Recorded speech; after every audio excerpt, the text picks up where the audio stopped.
Egunon, queridos patitos, vamos a hacer en esta segunda parte del libro décimo, pues otros escenarios para el concierto económico, a contemplar, evidentemente. Porque ciertamente ayer en una materia extensa hablábamos de situaciones en el País Vasco y en el Estado español respecto a la situación previsible del concierto, a pesar de que Pedro Luis habla desde el 2015, nos habla desde entonces, y ciertamente han pasado 8 años, pero es importante retroproyectivamente el hecho de analizar las posibilidades que se daban entonces, porque evidentemente en términos históricos, a largo plazo, no es tanto 8 años, a pesar de que en la vida de un ser humano 8 años es bastante. Tras haber superado ya los dos primeros títulos de esta parte décima, que decíamos ayer, vamos a entrar en el tercero, en el que se plantean tres alternativas para el concierto desarrolladas en idéntico número de capítulos. Serían los siguientes. El 9. El concierto como modelo para una Europa federal. Supongo, dice Pedro Luis, que te habrás extrañado este planteamiento porque en el capítulo 22 de la parte octava ha tratado de explicarte las consecuencias que podría tener para el concierto la profundización en Europa de modelos de coordinación y armonización fiscal. Por tanto, veíamos que la Unión Europea como una hipotética amenaza, y en cambio aquí vamos a ver la relación con la Europa desde la perspectiva distinta, desde otro punto de vista. Es decir, si la metodología de relación que establece el concierto entre el País Vasco y el Estado podría ser hipotéticamente, y con las adaptaciones oportunas, trasladable a Europa. Décimo, el concierto. Estación intermedia entre las peticiones de independencia que se pueden plantear en Europa. Como ves, se trata de una cuestión que en estos momentos está sobre la mesa de distintos países europeos. Por un lado, se planteó inicialmente el referéndum de independencia en Escocia, donde triunfó el sí, por una diferencia no muy holgada. Triunfó el sí a quedarse donde estaban. Es decir, triunfó la independencia. Y ahora en octubre de 2015 España tiene un problema más complejo, pues cuando se redactan estas notas está a punto de enfrentarse con una declaración unilateral de independencia que sería la de octubre de 2017, formulada por el Parlamento catalán. Tras la composición que tuvo las elecciones celebradas el 27 de septiembre de 2015. En ambos supuestos, podría pensarse que para esos territorios, en el supuesto de que no accedieran a la independencia, como ha ocurrido ya en el caso de Escocia y no ha ocurrido en el caso de Cataluña, una fórmula similar al concierto que crea una relación confederal en los ámbitos tributario y financiero, quizá podría ser parte de una fórmula de consenso para encontrar una salida en ambas situaciones y en otras, por ejemplo. 11. Puede desaparecer el concierto. En este capítulo vamos a ver sobre un tema que ya hemos tocado antes, directamente en el capítulo 39 de la parte octava, cuando analizamos las posibilidades políticas que piden la eliminación del concierto y señalábamos, en este caso, que el capítulo 45 de la misma parte, como la dificultad que podría encontrar estos planteamientos para encontrar la vía política adecuada. Volvemos a analizar este problema como un escenario de futuros. Y te repetimos una vez más que al tratarse de escenarios no plenamente definidos por una razón u otra, lo que vas a ver es un planteamiento inicial que tendrá que desarrollarse posteriormente, ya más perfeccionado, y ciertamente puedas tener más datos en www.elconciertoeconómico.com. Y te invita Pedro Luis y yo para que acompañes la lectura en el capítulo siguiente, evidentemente, como es el 9. El concierto económico como modelo para una Europa federal. 9.1. ¿Habrá una Europa federal? Suponemos que sí, como esperamos, eres un lectora muy sensible. Al leer la pregunta anterior te habrá recorrido por tu espina dorsal un escalofrío de excitación ante una cuestión tan intrigante como esta. Pues bien, si uno de los capítulos anteriores, al hablar sobre el concierto económico tras una hipotética reforma del Estatuto de Autonomía del País Vasco, hablamos de ciencia ficción o de ejercicios de adivinación, aquí nos vamos a vestir con largos ropajes blancos y desde la cima de una colina vamos a anunciar con voz engolada que algún día existirá esa Europa federal. Esperamos con ello no se nos enfade la señora Merkel o el señor Scholz y el señor Macron. Estamos seguros que tienen otras ideas y otros planteamientos y planes muy diferentes a los que acabamos de anunciar y enunciar. estamos. Entonces, ¿por qué es tan loco Pedro Luis para decir una cosa así? Porque desde el modesto punto de vista, salvo que Europa avance firmemente en su consolidación política hasta llegar a ser un Estado federal, o al menos confederal, no podrá jugar el papel que le corresponde en el mundo, y estará cada día más aplastada y ninguneada por el líder mundial actual, Estados Unidos, y por los líderes que ya están emergiendo, como son los dos colosos de tamaño exponencial, como son China y India. No Rusia. Rusia no. Por supuesto, el avanzar por este camino es un tema extremadamente complejo desde todos los puntos de vista. Desde el específicamente político, habrá que esperar a que se clarifique la posición de salida que salió del Reino Unido. Parece avanzar hacia una unión con Europa bastante comercial, es decir, situándose más que en la fórmula de la Unión actual europea, en la de la antigua Comunidad Económica Europea. Estos británicos siempre llegando tarde. En 1957, en paralelo, crean la EFTA, luego entran y luego quieren volver a la Unión tipo Comunidad Económica Europea, pero con más de 60 años de retraso. Por supuesto, habrá que ver cuál es la posición de Francia en esa hipotética Europa federal, en la que el país más poderoso, pero también el que más limitaciones pone a los tratados de libre comercio, que los va imposibilitando uno tras otro. Ya sea con Australia, con Estados Unidos, con el Mercosur. Y por lo tanto, el que va más a mandar, que va a ser en Alemania, situación en la que, como has visto, pues ciertamente hay antes de llegar a ese hipotético estadio de federalización, pues ciertamente tiene importancia. Antes Merkel, ahora Scholz, el gobierno tripartito ahora con los liberales y los verdes, con el Partido Socialdemócrata, el ascenso de Alternativa por Alemania. Es una situación compleja dentro de Alemania, ciertamente. Tras estas reflexiones, que sin duda te habrán dejado impactado en su profundidad, vamos a lo que nos ocupa en un libro como este, es decir, tratar de adivinar si finalmente se llegará a una fórmula de federación europea con la creación de unos Estados Unidos de Europa, que Guy Verhofstadt, el liberal belga, pues ciertamente hacía en su publicación, en su libro de homónimo nombre. O una fórmula confederal, con la creación de Confederación Europea. ¿Cuál sería el modelo de relación con los campos que tocamos en esta obra? Lo cual a tratar de definir en el epígrafe siguiente, poniendo sobre la mesa una propuesta atrevida. 9.2. El modelo hacendístico de una Europa federal. Situándonos ya en lo que antes definíamos como profecía, y como todas las profecías a priori tienen pocas posibilidades de cumplirse a corto plazo, nos planteamos de inmediato cómo se va a articular ese nuevo mega estado en el plano de la hacienda, las relaciones financieras y tributarias. Obviamente, si partimos del supuesto de que la mayor capacidad económica y por lo tanto de influencia política va a seguir en manos de Alemania, como ocurre en estos momentos, lo lógico sería que los alemanes arrimaran el ascua a su sardina y trataran de imponer un modelo muy parecido al suyo. Esto podría parecer lógico, pero exigiría crear en Bruselas o en Frankfurt un aparato de recaudación de impuestos que actualmente no existe y quitar parte de las facultades que en esos momentos en aquellos en 2015 y ahora en 2023 tienen las haciendas estatales, es decir, la propia Alemania, Italia, España, etc. Por un propósito de la Europa federal, por supuesto, no valdrían los modelos centralizados, como puede ser el francés, el italiano, ni tampoco los más descentralizados, como el modelo español, que difícilmente podría implantarse en Europa, cuando está fuertemente cuestionado por el propio espacio económico en el que está ahora vigente. ¿Cómo se podría aplicar otro modelo mucho más sencillo? Y en contestación de Pedro Luis, claramente es que sí, que se podría. Y para ello, podría ponerse sobre la mesa la posibilidad de que se estructurara la futura Hacienda Europea con un modelo de relación similar al del concierto económico, que sería un instrumento jurídico que ligaría las relaciones de orden tributario de esos nuevos Estados Unidos de Europa y los estados que actualmente forman la Unión Europea que se incorporasen a esa nueva federación. ¿Por qué el concierto económico? 9.3. ¿Por qué el concierto económico?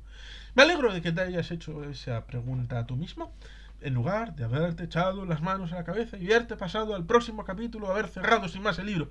Pero lo que estamos diciendo no es ninguna tontería, porque da la casualidad de que el concierto económico, que ya lleva 145 años funcionando, con más o menos acierto, o con más o menos tensiones, en un estado que tiene un mercado único absolutamente integrado, el Estado español, un mercado en el que existe un espacio económico con un régimen de relación con ese Estado a través de un instrumento diferenciado y perfectamente testado en todo tipo de situaciones y coyunturas políticas y económicas y que ha funcionado perfectamente sin ningún tipo de problemas. Evidentemente estamos hablando del sistema del concierto económico.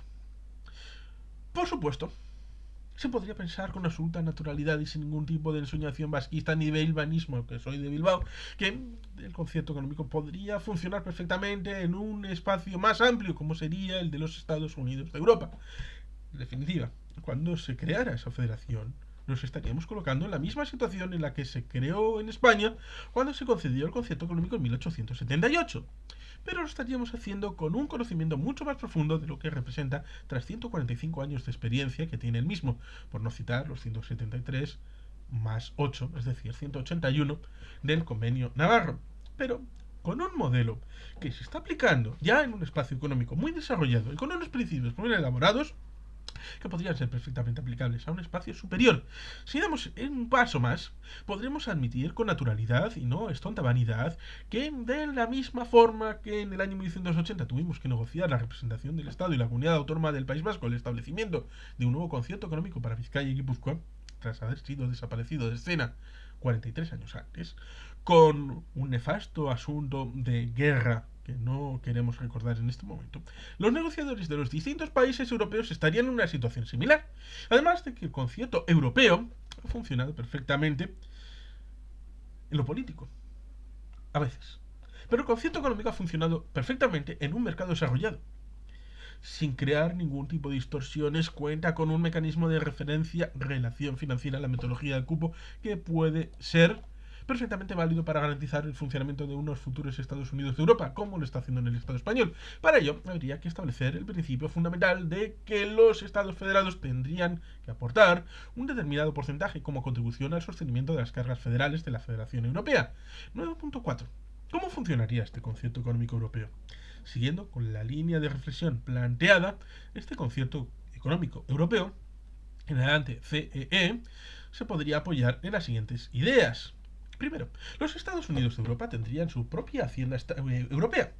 Los ingresos de esta hacienda europea estarían constituidos por las aportaciones efectuadas por los Estados miembros de los Estados Unidos de Europa como contribución al sostenimiento de todas las cargas generales de la Federación, los rendimientos de los tributos propios que se puedan establecer en el Parlamento Europeo de acuerdo con la Constitución Europea, el producto de tasas, prestaciones patrimoniales y otros derechos económicos por utilización del dominio público europeo, los recargos que pueda establecer el Parlamento Europeo sobre los tributos de aplicación en el ámbito de los Estados Unidos de Europa, los rendimientos procedentes de su patrimonio y los ingresos de derecho privado, el producto de las operaciones de crédito y emisiones de deuda realizadas de acuerdo con las potestades que le reconozca la nueva Constitución Europea, cualquier otro ingreso que pueda establecerse en virtud de la citada Constitución y de las leyes que emanen del Parlamento Europeo.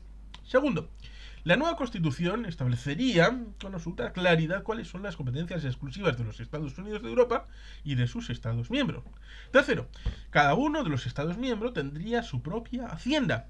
Estas haciendas estatales tendrían la competencia de mantener, establecer y regular dentro de su territorio su régimen tributario. Igualmente tendrían reconocida la competencia para la exacción, gestión, liquidación y revisión y recaudación de todos los tributos que integran el sistema tributario de los Estados federados. Como es obvio, no nos olvidamos que en el caso del Estado español estas facultades corresponden a las instituciones competentes de los territorios históricos que integran en estos momentos la Comunidad Autónoma del País Vasco y la institución competente dentro de la Comunidad Foral de Navarra. Cuarto, el sistema tributario que se establezca en los Estados federados dentro de su territorio se ajustarán a los siguientes principios: respeto a la solidaridad en términos previstos de la Constitución Europea, atención a la estructura general impositiva de los Estados Unidos de Europa, coordinación, armonización fiscal y colaboración con los Estados Unidos de Europa, de acuerdo con las normas constitucionales que se establezcan, coordinación, armonización fiscal y colaboración mutua entre las instituciones de los distintos Estados federados según las normas que a tal efecto dicte el Parlamento Europeo, sometimiento a los tratados y convenios internacionales firmados y ratificados por los Estados Unidos de Europa o a los que éste se adhiera, y se establecerían los oportunos puntos de conexión para la exacción de todos los impuestos. Los Estados federados contribuirían al sostenimiento de las cargas generales de la Federación mediante una aportación. Aquí vamos a copiar el nombre que utiliza el Convenio de Navarra, que parece mejor que la del concierto económico, establecida en base a su respectiva renta. Quinto, Los actuales fondos europeos de nivelación, que desarrollan la idea de solidaridad intraeuropea, constituirían necesariamente cargas generales de la nueva Federación Europea. Sexto, se crearía un órgano similar al actual ECOFIN, en el cual estuvieran representados todos los ministros de Hacienda de los Estados miembros, y en la delegación del Estado español tendría que haber representantes de la Comunidad Autónoma del País Vasco y de la Comunidad Foral de Navarra. Séptimo, los conflictos que pudieran ser de surgir los resolvería según su naturaleza, el nuevo Tribunal Constitucional Europeo, que se crearía como garante supremo de la nueva Constitución Europea o el actual Tribunal Europeo de Justicia con sede en Luxemburgo. No sabemos qué os parecerá todo lo anterior, amigos lectores, pero me parece que no es ninguna tontería lo que acabamos de señalar. Y ello porque es importante volver a repetirlo. El concierto económico está fundamentado y funcionando sin ningún tipo de problema, salvo los normales de la relación entre las distintas administraciones en el actual Estado español, que es miembro precisamente de la Unión Europea. Cuando nos tuvimos que enfrentar con esta tarea, dice Pedro Luis en el año 1980, y se figura que todavía más en el 1878, nos parecía que el llegar a una cumbre era prácticamente imposible en la dificultad del empeño. Pues bien, tras una ardua negociación, que se ha descrito anteriormente, lo conseguimos. Y si lo conseguimos nosotros los vascos, ¿por qué no lo van a conseguir los estados europeos en el caso de que considerase este modelo como válido para una nueva federación europea? Así como esto lo veo técnicamente alcanzable, dice Pedro Luis, y yo también, lo que vemos políticamente imposible es precisamente, y este es el punto de vista de una verdadera pena, que algún día se creen estos deseados por mí y por ti, quizá, Estados Unidos de Europa, para hacer frente a los desafíos que plantea el profundo cambio global que se están produciendo y el desplazamiento del poder económico y político hacia la zona del Pacífico, dejando a Europa como un actor secundario. Y esto quizá sea imposible de lograr porque los egoísmos nacionales y todo hay que decirlo por las ventajas que tienen algunos estados, por ejemplo Alemania, en la situación actual, sin pagar ningún precio apreciable por ello, que tal vez lo hagan imposible. 10. El concierto. ¿Estación intermedia ante las peticiones de independencia de Escocia y Cataluña? Seguro que si vivieras la difunta madre de Pedro Luis, lo primero que le diría al enterarse de que iba a escribir este capítulo sería algo así como: pero hijo mío, ¿por qué te metes en este lío? Pues bien, haciendo caso del mensaje presentido de su egregia madre, va a hacer una aproximación a los dos planteamientos de independencia que existen en esos momentos en Europa, los más conocidos, el de Escocia y el de Cataluña, con el máximo desapasionamiento, como la convicción de que se trata de un tema sumamente delicado y que traerá cola por mucho tiempo. En otras palabras, va a actuar como un entomólogo que se dedicara a analizar la mariposa, conocida como Greta Otto, un fascinante insecto de alas transparentes que por ello se conoce también como mariposa de cristal. El tejido entre las venas de sus alas, que parecen de vidrio, la convierten en uno de los lepidópteros más peculiares de nuestro planeta. Y ante un espécimen así, creo que estaréis de acuerdo con nosotros, amigo lector, que estimada lectora, de que hay que actuar con pies de plomo para no cometer ningún error o romper una de sus frágiles alas. Pues bien, con este objetivo lo primero que hay que hacer es acotar el propósito de este capítulo, que no es hablar de los procesos de petición de independencia que están en estos momentos en marcha en estos dos territorios que acabamos de citar con distinta fundamentación jurídica, sino en analizar el hipotético papel que podría jugar el concierto económico en los mismos. Por supuesto, todo lo que se va a decir a continuación representa una opinión particular de Pedro Luis, que no tiene por qué nada más que el objetivo de que, una vez planteado el tema, tú puedes reflexionar sobre el mismo, teniendo en cuenta que ambos planteamientos en cuanto a la formulación y situación de partida son completamente diferentes. Como señalaba en El País, el 8 de enero de 2014, el profesor del Instituto para la Calidad del Gobierno de la Universidad de Gotemburgo, Víctor Lapuente, refiriéndose al planteamiento de Cataluña, a su entender, el debate intelectual en este conflicto ha estado demasiado dominado por juristas, sobre todo en Madrid, y por economistas, sobre todo en Barcelona. Y añadía a continuación algo que personalmente Pedro Luis considera que puede ser una de las claves que obliguen a no tomar posiciones en relación sobre este tema, entre otras razones porque los que le conocen saben perfectamente cómo piensa y los que no le conocen no tienen ningún interés en saberlo. Decía Víctor Lapuente que romper percepciones sociales de injusticia, parcialidad o discriminación es extremadamente complicado. Están fundadas, objetivamente o no, eso importa poco. Los humanos nos movemos por percepciones.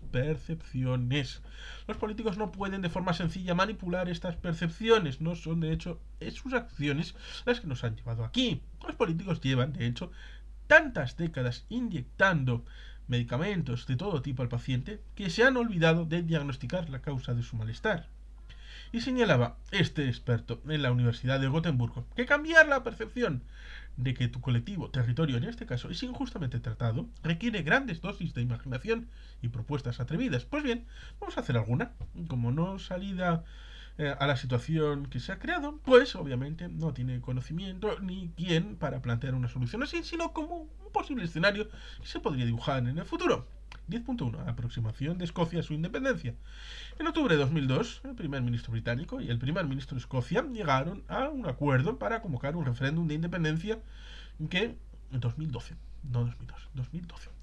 En caso de recibir la aprobación de los escoceses, permitiría que Escocia accediera a su independencia el 24 de marzo de 2016, coincidiendo con la unión de las dos coronas escocesa y británica ese mismo día en 1603 y con la fusión de los parlamentos ese mismo día en 1707. El 26 de noviembre del año 2013, el primer ministro escocés, Alice Salmond, y la viceprimera ministra Nicola Sturgeon, posteriormente primera ministra, y ya ex primera ministra, presentaron el llamado Libro Blanco, que lleva como título El futuro de Escocia, tu guía hacia la independencia, en el que a lo largo de 670 páginas el gobierno escocés quería dejar claro que el acceder a la independencia era algo normal, un trayecto sin sobresaltos en el que los escoceses no arriesgan nada, pero lo pueden ganar todo, sobre todo el hacer cosas que ahora no pueden hacer porque son competencia del Parlamento de Westminster, en Londres. Como destacaba al día siguiente el país al hacerse eco de esta noticia. Como es lógico, el debate, además de profundamente político, tras un acuerdo muy ilustrativo de cómo se puede hacer la aproximación a estos delicadísimos temas en una sociedad democrática del siglo XXI tiene un trasfondo económico muy importante. Y como es lógico, la visión del Reino Unido de la perspectiva económica que ofrece la independencia es radicalmente distinta a la que tiene el gobierno escocés. Unos días antes de la presentación del libro blanco, se presentaron dos estudios prácticamente en paralelo, con solo 24 horas de separación. El primero de ellos era de una institución británica independiente, el Instituto de Estudios Fiscales, que concluía que desde el punto de vista de la sostenibilidad de las cuentas públicas, la independencia de Escocia obligaría a un ajuste del 0,8% del PIB en el Reino Unido y del 1,9% en Escocia. En definitiva, que con la independencia Escocia saldría perdiendo. Spoilers desde el futuro. Ni de lejos una mínima parte de lo que sería el Brexit. Por su lado, el ministro escocés de Finanzas, John Sweeney, aseguró que a cada escocés le costaría cada año 1.073 euros la pertenencia de Escocia al Reino Unido, como consecuencia de las oportunidades perdidas en términos de crecimiento, creación de empleo e incremento de la riqueza por el hecho de que Escocia estaba sometida a las decisiones del conjunto del Reino Unido en materia económica. Pues bien, partiendo de esas posiciones, como es lógico, enfrentadas, a pesar de que la aproximación que ha realizado Escocia al planteamiento de la independencia ha sido tremendamente pragmática, manteniendo de la libra de esterlina como moneda, no entrada en el euro, provisionalmente por lo menos, el Banco de Inglaterra como banco central, mantenimiento de la reina Isabel II como jefa de Estado, que en paz descanse, mantenimiento de Escocia como miembro de la Unión Europea, libertad de circulación entre el Reino Unido, la República de Irlanda, la isla de Man y las islas del Canal. La tensión sigue aumentando hasta que se ha conocido el resultado del referéndum que se celebró el 18 de septiembre de 2014. Si has seguido el tema, seguro que recordarás que aquel referéndum fue convocado a raíz del acuerdo entre el gobierno escocés y el Reino Unido. Con posterioridad, la decisión fue aprobada por el Parlamento de Escocia en noviembre de 2013. La pregunta del referéndum fue muy clara. ¿Debería Escocia ser un país independiente? ¿Sí o no? Para aprobar la propuesta de independencia se requería una mayoría simple, y en aquella elección todos los ciudadanos de la Unión Europea o de la Mancomunidad de Naciones residentes en Escocia, Commonwealth, pues de más de 16 o más años podían votar. Los de la Mancomunidad sí, los de la Unión Europea también. Cosa que no sucederá en el caso del referéndum del Brexit. En total se convocaron a las urnas 4.300.000 personas. En cambio, los escoceses no residentes en Escocia no tuvieron derecho a voto. Los escoceses no residentes en Escocia no pudieron votar. El referéndum, que llamó formalmente consulta participativa, se registró una afluencia muy significativa de personas que votaron por el mismo, aunque no tenía efectos legales. 2.305.290 personas, ligeramente por encima del 33% de los que podían haber votado. En la campaña se enfrentaron dos agrupaciones. La primera se denominaba Yes Scotland, sí Escocia, que como su mismo nombre indica, defendía una respuesta positiva a la independencia. En oposición a la misma se configuró la agrupación Better Together, mejor juntos, que obviamente defendía el no. Finalmente, y esto seguro que lo recordarás con precisión, el no ganó aquel referéndum con el 55,3% de los votos frente al 44,7% de aquellos que defendían la postura independentista. Con este llamativo y también positivo, como es el ámbito de la participación. Pues votó el 84,6% del censo, lo que ratifica la validez de aquellos resultados. Tras el referéndum se abrió una etapa política diferente porque pocas semanas después el Scottish National Party, el SNP, barrió en las elecciones legislativas y en esos momentos tiene una fuerte representación en el Parlamento británico. ¿Valdrá para este supuesto el concierto económico? No te lo puede decir, pero se ha producido recientemente un hecho significativo, que es el de la visita del 27 de octubre de 2015 de una representación del Parlamento escocés al Parlamento vasco. ¿Sabes para qué ha sido? Para conocer mejor el concierto económico. 10.2. La aproximación de Cataluña a un referéndum que ha traducido en una petición de independencia. En el caso de Cataluña, teniendo en cuenta que diariamente los medios de comunicación que manejamos habitualmente, todos nosotros dedican una parte sustancial o significativa de su espacio y de su tiempo a tocar esta cuestión, no vamos a extendernos en tantas explicaciones. Vamos a limitarnos a recordar que la Generalitat de Cataluña, con el apoyo de algo menos de 2/3 de los miembros del Parlamento de Cataluña, se mostró dispuesta a convocar un referéndum el 9 de noviembre de 2014 con una doble pregunta, la segunda de las cuales planteaba claramente la posibilidad de que Cataluña se convirtiera en un Estado independiente. La diferencia fundamental con el proceso escocés es que, así como el referéndum de Escocia se celebró con toda certeza al haber aprobado el Parlamento británico, en el caso de Cataluña no existen garantías, sino más bien lo contrario, es decir, rotundas manifestaciones de oposición por parte del gobierno español y de los principales partidos con representación de las Cortes Generales que se oponen a la celebración de ese referéndum que tendría lugar y tuvo lugar 52 días más tarde del previsto en Escocia, es decir, prácticamente 2 meses. La oposición, ciertamente, a esta situación devengó en que la opción vencedora, con un 80,76% de los votos, fue la contestación afirmativa a la pregunta: ¿desea que Cataluña sea un Estado independiente?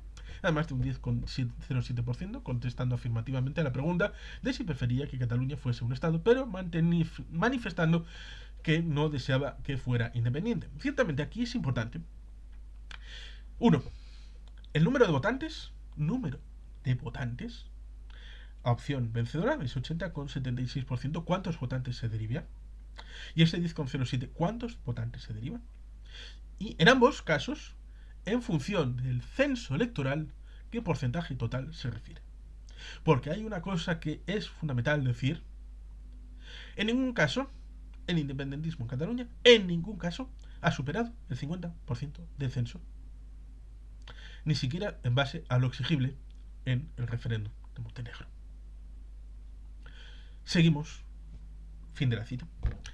Tras esta consulta participativa, se abrió un periodo de fuertes tensiones en Cataluña que culminaron con unas elecciones autonómicas que los partidos nacionalistas consideraron plebiscitarias, las de 2015, en las que las dos opciones que defendían abiertamente la independencia de Cataluña, Junts pel Sí, con 62 parlamentarios, y la candidatura de Unidad Popular, CUP, con 10, obtuvieron mayoría absoluta en la Cámara. El tercer partido, con esto, cobró una fortísima proyección en toda España, sería Ciudadanos, con 25 parlamentarios, que serían 25 en 2015, 36 y primera fuerza en 2017, bajando a 6 parlamentarios el 14 de febrero de 2021. Le seguiría entonces en 2015 el PSC con 16, en 2021 serán 33, la primera fuerza en el Parlamento. Cataluña sí que es POT, es decir, Podemos, con 11, una coalición ligada a esta formación morada. Y finalmente, el último de los partidos sería el Partido Popular, con 11 parlamentarios en aquel entonces. A partir de aquellas elecciones, y cuando está redactando estas líneas, en septiembre-octubre de 2015, al finalizar ciertamente octubre de 2015, se está debatiendo con enorme tensión e intensidad la intención del Parlamento de Cataluña de poner en marcha un proceso de desenganche de España con la aprobación de una resolución que tendría la convocatoria extraordinaria del Parlamento de Cataluña el 9 de noviembre de 2015, es decir, un año después de la consulta participativa en la que se ha hecho referencia anteriormente. Para oponerse a esa posición, el gobierno español ha buscado el apoyo del PSOE, Ciudadanos y UPyD. Recordemos que en 2015 todavía el gobierno español era del PP y también ha conseguido con matices las de otros partidos y las patronales españolas, los sindicatos. Después de que Josep Antoni Duran y Lleida se reuniera con el presidente del gobierno español, Mariano Rajoy, fue significativo que tras oponerse a una eventual petición de independencia por parte del Parlamento de Cataluña, puso como posibles salidas de la situación catalana tres medidas, una de las cuales sería la concesión de un pacto fiscal similar al concierto, lo que ratifica que desde la visión de este político, que ha perdido todo su peso en Cataluña, porque su opción política no ha podido conseguir ni un solo parlamentario, ni un solo escaño en el Parlamento, también desde posiciones empresariales y dirigentes de otras formaciones, la alternativa a la situación creada con la petición de independencia para Cataluña sería una tercera vía cuyo pilar fundamental sería un concierto económico para este territorio histórico. 10.3. La visión de una hacienda catalana. En relación al tema que es objeto de este libro, es decir, el análisis del sistema de concierto económico, es de interés recordar que el 20 de diciembre de 2013 el llamado Consejo Asesor para la Transición Nacional presentó 4 informes de los 19 que tiene previstos que dibujan el escenario de una hipotética Cataluña independiente. En uno de esos informes, este Consejo Asesor para la Transición Nacional analizó lo que tendría que ser la agencia tributaria catalana en caso que Cataluña accediera a su independencia.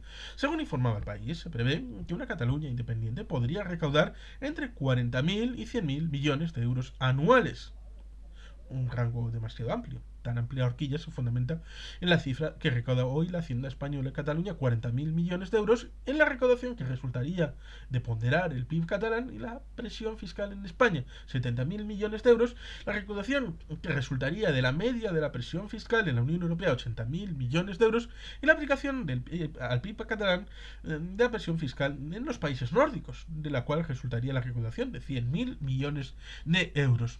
En definitiva, el informe, al tomar como referencia mínima los 40.000 millones de euros que recauda la Hacienda española en Cataluña, parece que está señalando implícitamente que una situación de independencia permitiría recaudaciones muy superiores a las actuales, teniendo en cuenta además que una parte significativa de los recursos que se recaudan en Cataluña, al no contar con concierto económico, se destinan a otras comunidades autónomas.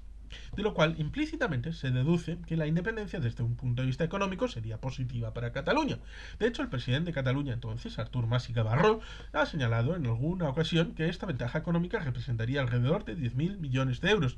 En ese mismo informe se señala que el coste de la estructura hacendística que tendría que crear Cataluña variaría de nuevo entre los 280 millones de euros que, según estima el Consejo Asesor de la Transición Nacional, cuesta la Hacienda Estatal en Cataluña, a los 700 millones anuales de costo operativo, tomando como referencia la media de los países de la OCDE.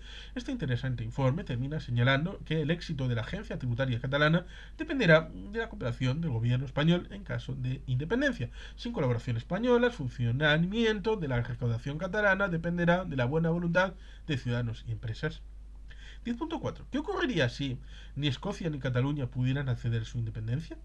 Por supuesto, en un proceso de esta naturaleza, por lo que está viendo en el Parlamento catalán y en el planteamiento general, el escocés obviamente lo conoce menos, envuelve componentes emocionales muy profundos y sentimientos de agravio entre las dos partes que en esos momentos están enfrentadas.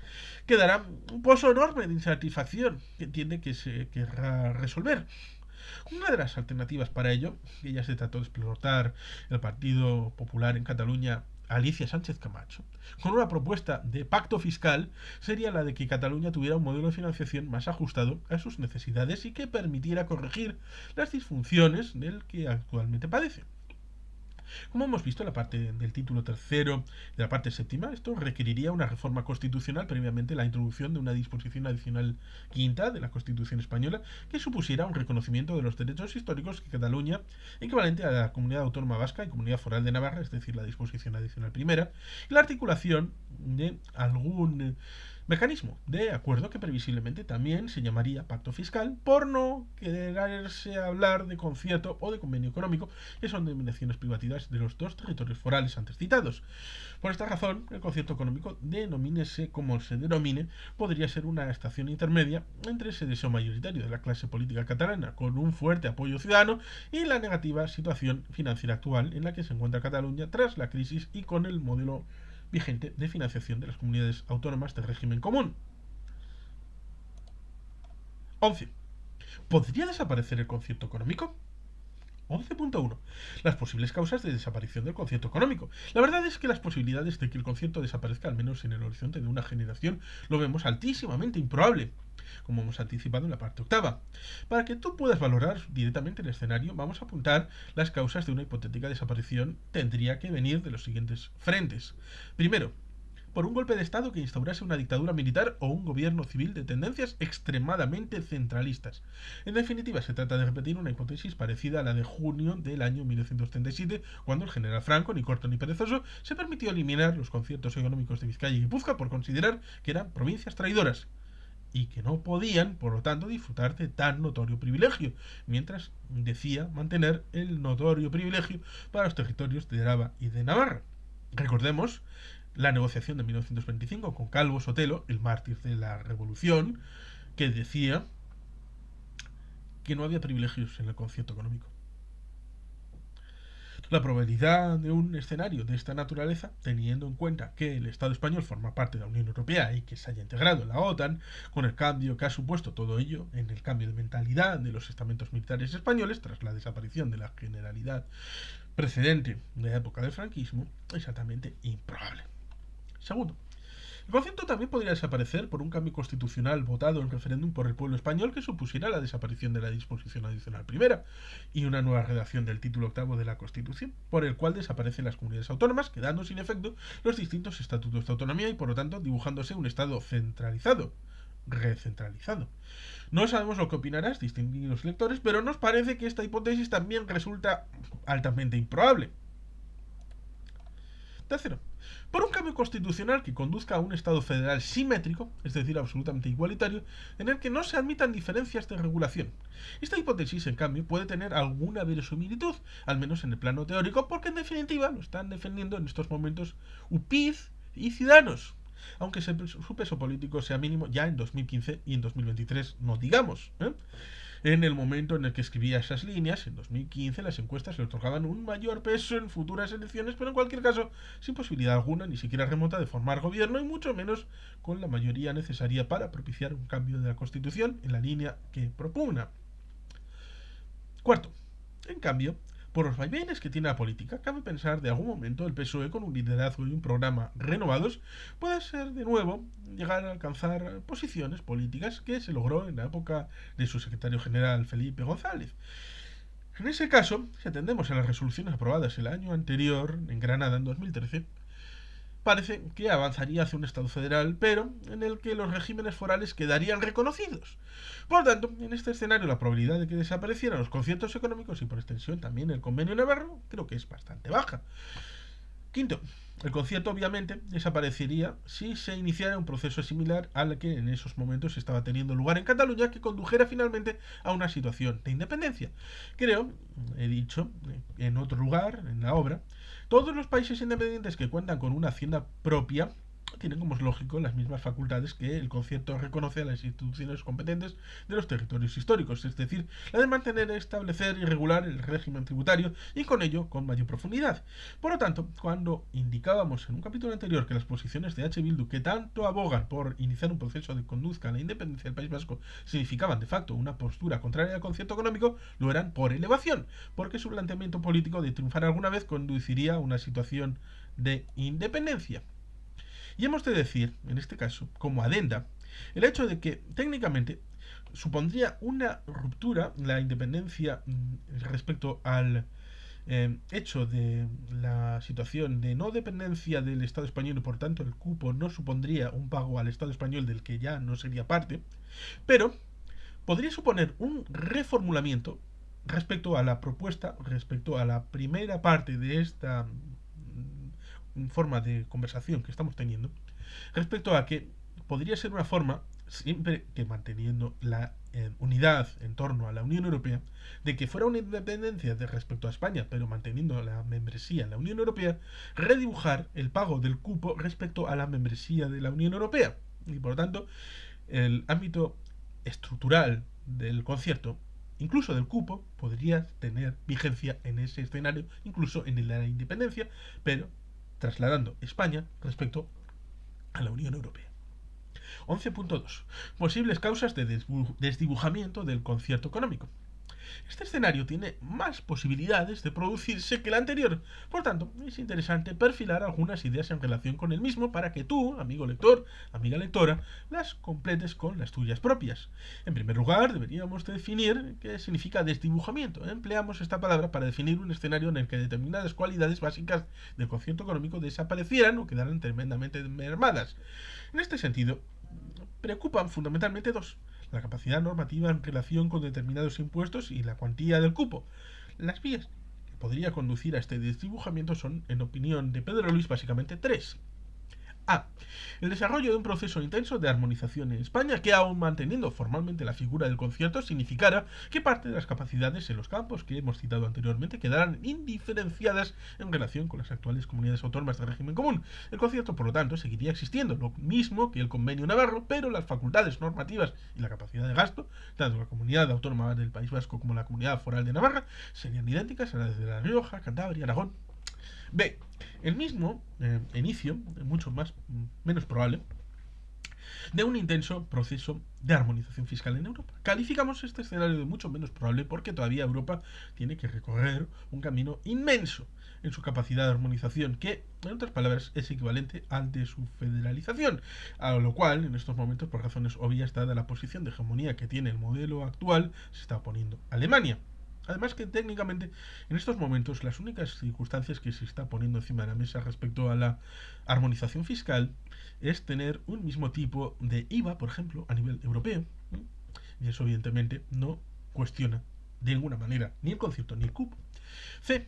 Otra posible vía de desdibujamiento sería un aumento exagerado del cupo que disminuyera de tal forma las capacidades de actuación de las administraciones vascas que el conjunto de la ciudadanía no le viera ningún tipo de ventaja ni de interés, ni siquiera el meramente político formal al mantenimiento del concierto económico.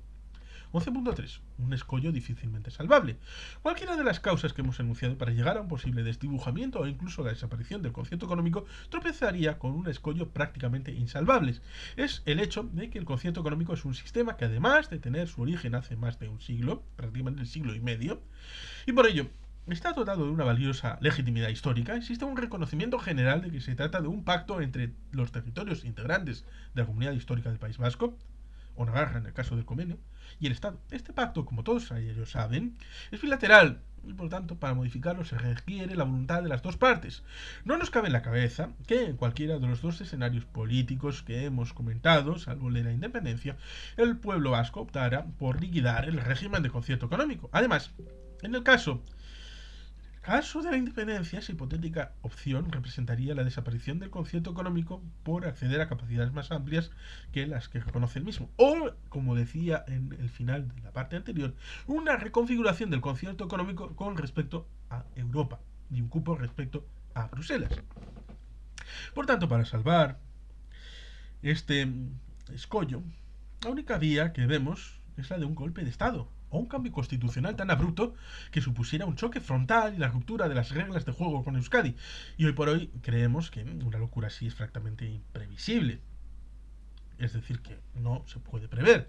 Por esta razón estamos de acuerdo con las palabras que pronunció el Lehendakari Urkullu el 13 de junio de 2013 en el acto de clausura del Foro Mundial de Alcaldes celebrado en Bilbao, cuando destacó que el País Vasco tiene, entre todos sus símbolos, uno mayor, el árbol de Guernica, que representa la historia de la democracia y la libertad del pueblo vasco, y añadió raíces y tronco y ramas del árbol de Guernica. Y remató su alocución, señalando que aquel era un buen día para destacar que el concierto económico es un derecho histórico y va a seguir siendo la base del progreso y bienestar de los vascos y vascas en el siglo XXI. No sé qué opinarás tú, paciente lector, lectora, pero personalmente estamos básicamente de acuerdo con lo que dice el Lehendakari y por lo tanto consideramos que el concierto económico a lo largo de este siglo va a seguir siendo el tronco de la autonomía vasca mientras ésta perdure. Y vamos con unas conclusiones de esta parte décima. Esperamos que te haya parecido interesante el título anterior, con el que hemos planteado algunas alternativas de futuro con un componente político realmente fuerte y en el que el concierto económico podría haberse involucrado tanto en términos positivos como negativos. Con ello, vamos a dar carpetazo enseguida a esta parte décima de la obra. Solamente nos queda el pequeño capítulo que vas a leer a continuación, que tiene carácter fundamentalmente de reflexión para aumentar la firmeza de tus convicciones y también las mías. Te vamos a pedir disculpas porque, como habrás visto, algunos de los capítulos anteriores requieren una revisión profunda, tal vez por estar unas veces poco matizados y por otras veces poco actualizados. Hablamos de 2015 y estamos en 2023. La verdad es que, como ya sabes que el tiempo huye, tempus fugit, en nuestro caso ciertamente se ha escapado entre los dedos y no ha sido posible situar la calidad y el contenido de esta parte décima a la altura de la mayoría de las anteriores. Y Pedro se compromete contigo a que lo hará en el futuro y podrás leer esos capítulos ya renovados y actualizados en la web que se ha indicado, www.elconciertoeconómico.com. 13. El concierto sabrá adaptarse a cualquier escenario futuro. El concierto económico sabrá adaptarse a cualquier escenario futuro. Repetimos. Quería reiterarte esta manifestación porque creemos que es importante para poder cerrar con cierta tranquilidad de ánimo esta parte, sobre todo teniendo en cuenta lo que has leído en el capítulo anterior de la misma, y es que no cabe ninguna duda de que el concierto tiene una capacidad contrastada de superación de cualquier situación, por compleja que ésta pudiera ser. Si recuerdas el contenido de la parte tercera, la historia del concierto así lo demuestra, y por esta razón, en el capítulo 12 de la parte calificamos al sistema concordado como superviviente. Hemos vuelto sobre este tema también en el capítulo 48 de la parte octava, cuando hemos señalado con toda claridad que el concierto y el cupo variarán, como lo han hecho desde su nacimiento en 1878, pero este régimen seguirá adelante, por lo tanto, después de haber analizado todos los escenarios que hemos desarrollado en la parte décima y teniendo en cuenta lo que acabamos de apuntar en otros contenidos de la obra. Estamos seguros de que estarás de acuerdo con nosotros en que estamos ante un sistema en el cual cuyas cualidades más destacadas es precisamente su capacidad de adaptación. Gracias a ello hemos podido celebrar en este año en 145 cumpleaños consecutivos que por nuestro lado desearíamos que fueran otros tantos en el futuro y que celebraremos el 150 aniversario el 28 de febrero del año 2028. Con este buen deseo, como estamos seguros compartirás, damos por concluida esta parte décima que nos queda completada pues ciertamente con ciertos anexos que puedes ver en la parte del texto de 3122 páginas que vas a poder ver a continuación y en el que en este caso pues ciertamente son más cortos que otras por las secciones de las obras y con ello pasaremos a la última de las partes que deseamos trasladarte de una conclusión muy esperanzadora y que haremos mañana, la parte 11. Y sin más queridos patitos, es que ricasco, agur brobat, Betty Helpien.